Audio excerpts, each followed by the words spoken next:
Mile 15 online. So glad you're here. Whether you're watching on a phone, a computer, TV, however you're watching, we are glad you joined us today, because today, it's a really cool story. And you know what?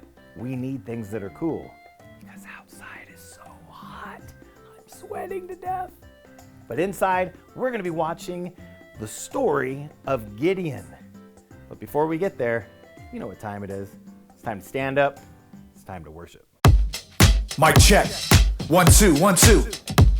Are y'all ready? Yeah. Are y'all ready? Yeah. Y'all ready? Yeah. Press play.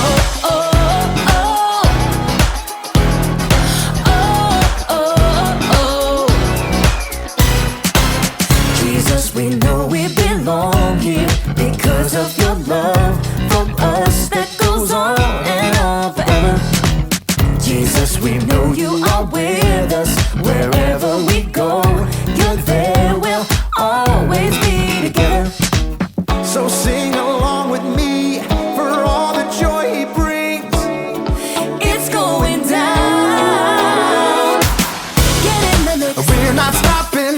Get in the The mix. party's hopping. Get in the mix. Everybody say it's time to press play. Get in the The mix. beat is dropping. Get in the mix. Feet are stomping. Get in the mix. Everybody say it's time to press play. Oh, oh, oh. Press play. Press play. Jesus, we know we belong here because of your love for us that goes on and on forever. Jesus, we know you are with us wherever we go. You're there, we'll always be together. So sing along with me for all the joy he brings. It's going down. Get in the mix. We're not stopping. Get in the The mix. party's hopping. Get in the mix. Everybody say it's time to press play. Get in the The mix. beat is dropping. Get in the mix. Feet are stomping. Get in the mix. Everybody say it's time to press play. Oh, oh, oh.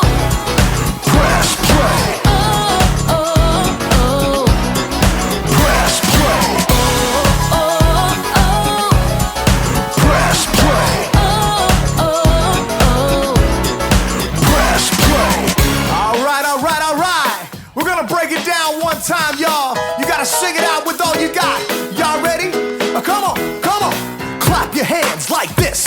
Have confidence to get in the mix. Clap your hands like this. Have confidence to get in the mix. Now clap your hands like this. Like this. Have confidence to get in the mix. Now clap your hands like this. Like this. Everybody get in the mix. Get in the mix. We're not stopping. Get in the The mix. party's hopping. Get in the mix. Everybody say it's time to press play. Get in the The mix. beat is dropping. Get in the mix. Feet are stomping.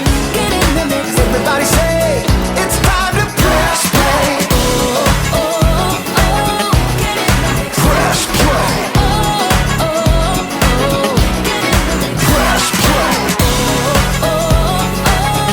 Get in the mix. Press play. Oh, Press play.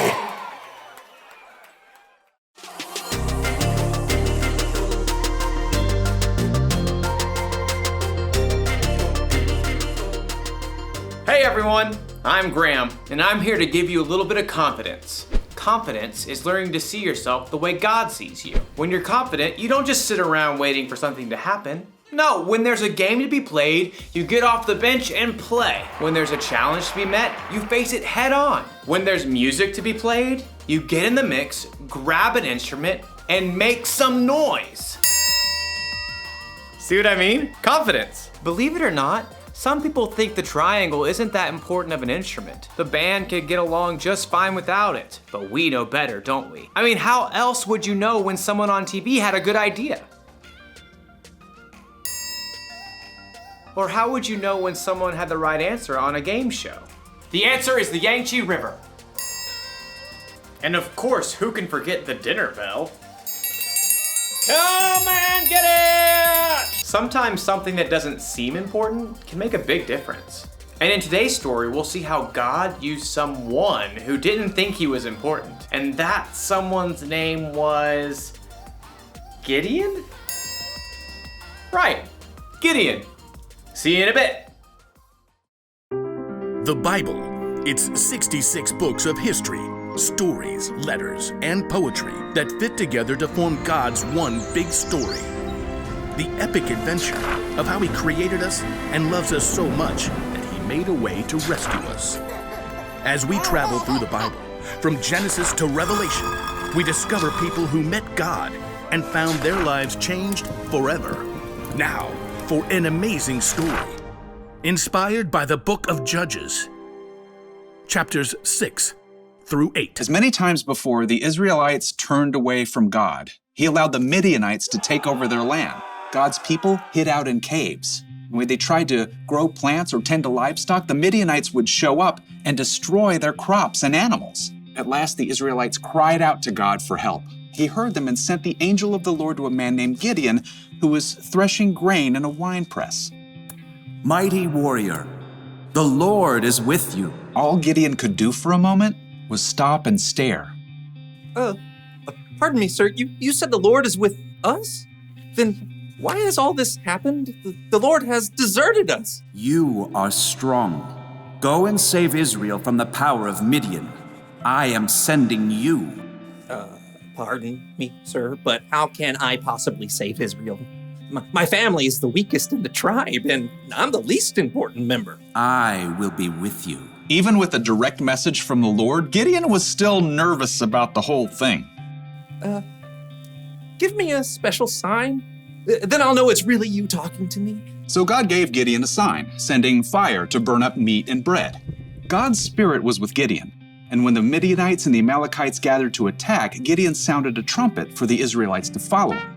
But even as the army gathered, Gideon once again pleaded to God for another sign. God responded by letting dew fall on a fleece, and then on the next day, only on the ground surrounding it. Okay, I've got it. Thank you.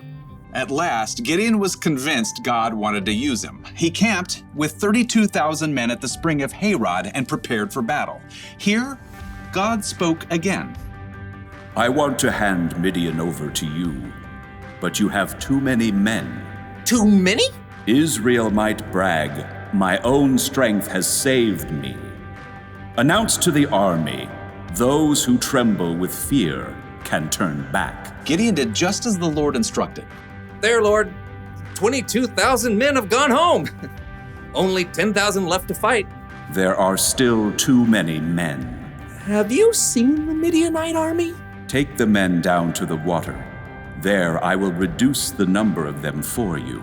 Even though it must have worried Gideon to lose more of his army, he did just as the Lord said. Field trip to the lake, everyone!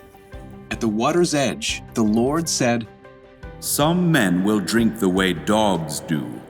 They will lap up the water with their tongues. Separate them from those who get down on their knees to drink. Gideon watched carefully. Most men got on their knees and drank directly from the water, but 300 men cupped the water in their hands and lifted them to their mouths to lap.